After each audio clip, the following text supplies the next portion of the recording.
Assalamualaikum warahmatullahi wabarakatuh.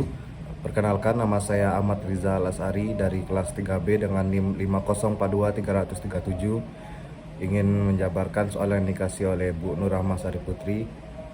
Dengan soal yang pertama yaitu Australia adalah salah satu negara yang memiliki outlet Starbucks paling sedikit di dunia. Per Maret 2024, Starbucks hanya memiliki 69 kedai kopi di seluruh teritorial Australia. Jika dibandingkan dengan negara tetangganya seperti Indonesia, terdapat lebih dari 500 kedai Starbucks. Statista data per tahun 2023. Berdasarkan studi kasus singkat di atas, silakan Anda analisis strategi bisnis Starbucks, STP, marketing mix, dan SWOT-nya, serta identifikasi faktor apa yang menyebabkan Starbucks sulit mengembangkan pasarnya di Australia. Berikut kita masuk ke pembahasannya. Yang pertama adalah STP atau STP, segmentasi, targeting, dan positioning, yang dimana segmentasi Starbucks yang ada di Australia, mereka lebih kepada konsumen urban dan kalangan muda. Starbucks awalnya menargetkan kepada konsumen urban dan profesional muda atau kalangan muda. Namun ini tidak sepenuhnya cocok dengan profil demografi Australia yang lebih luas. Yang kedua adalah targeting Starbucks. Mereka atau Starbucks menargetkan kepada pelanggan yang premium, yang dimana maksudnya adalah pelanggan premium yang menghargai dan pengalaman kopi. Tapi ini tidak mencapai segmentasi yang lebih luas dan inklusif bagi masyarakat Australia secara keseluruhan. Ketiga adalah positioning Starbucks. Starbucks penyedia kopi berkualitas tinggi, atau mereka dikenal sebagai penyedia kopi berkualitas tinggi dengan suasana kafe yang nyaman. Namun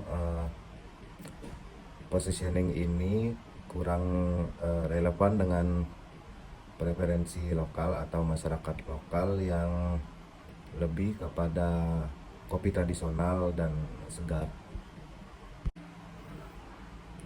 Yang kedua adalah marketing mix atau 4P, yaitu pertama produk. Starbucks memiliki menu yang ditawarkan sebagian besar sama dengan menu di Amerika, sehingga tidak sesuai dengan selera lokal yang lebih suka rasa kopi yang kuat dan kompleks. Kedua, harga. Strategi harga premium, maksudnya yaitu strategi harga premium yang telah lebih tinggi daripada kafe lokal, membuatnya kurang populer di kalangan konsumen biasa. Tiga, tempat. Lokasi terbatas di area turis dan pusat kota yang utamanya saja, meninggalkan potensi pasar lain di daerah lain di Australia. Promosi. Mereka memakai promosi kampanye pemasaran yang dilakukan tidak cukup efektif untuk menarik konsumen lokal, terutama karena tidak ada penyesuaian yang signifikan terhadap preferensi lokal. Yang ketiga, analisis SWOT. Yang pertama adalah strengths. Mereka mempunyai merek global yang kuat, di mana Starbucks mempunyai merek global yang kuat dan produk yang berkualitas tinggi. Yang kedua, weakness. Mereka mempunyai model bisnis yang tidak disesuaikan, dalam artian model bisnis yang tidak disesuaikan dengan preferensi lokal Australia. Yang ketiga, opportunities, di mana potensi pasar baru atau potensi pasar baru di daerah-daerah suburban yang belum terlayani. Yang keempat, reach atau persaingan lokal yang kuat, di mana persaingan lokal yang kuat dari kafe-kafe independen dan rantai toko kopi lainnya atau toko kopi lokal lainnya. Selanjutnya adalah faktor kesulitan utama yang dialami oleh Starbucks Australia. Yang pertama, preferensi kopi lokal yang tinggi, di mana di Australia memiliki preferensi kopi yang unik dan kompleks, yang tidak sepenuhnya cocok dengan menu standar Amerika yang ditawarkan oleh Starbucks.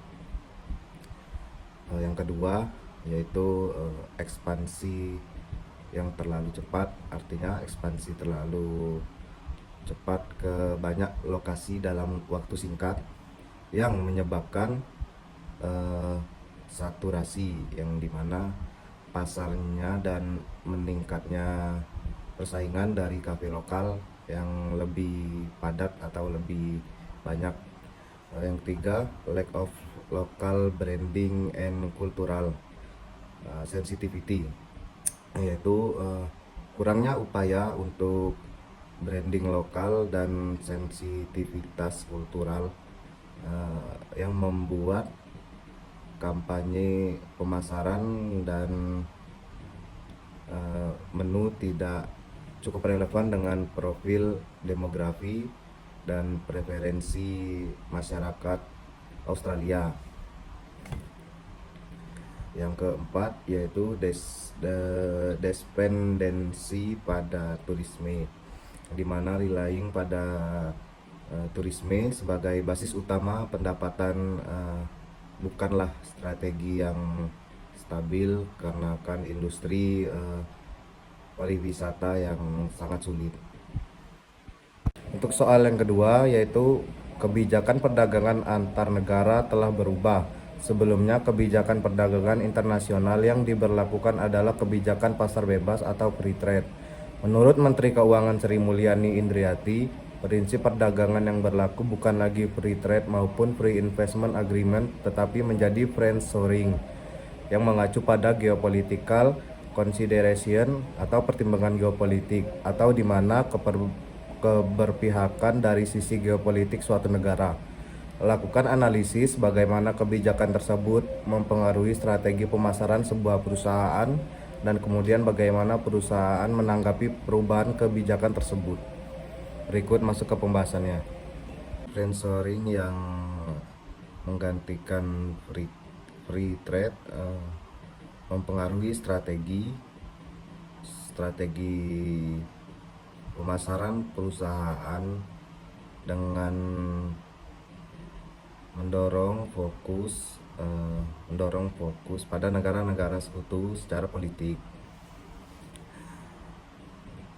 dan ekonomi. Tentunya perusahaan perlu menyesuaikan rantai pasokan, memperkuat kolaborasi dengan mitra di negara sahabat, dan mengidentifikasi peluang baru di sektor seperti manufaktur dan kendaraan listrik.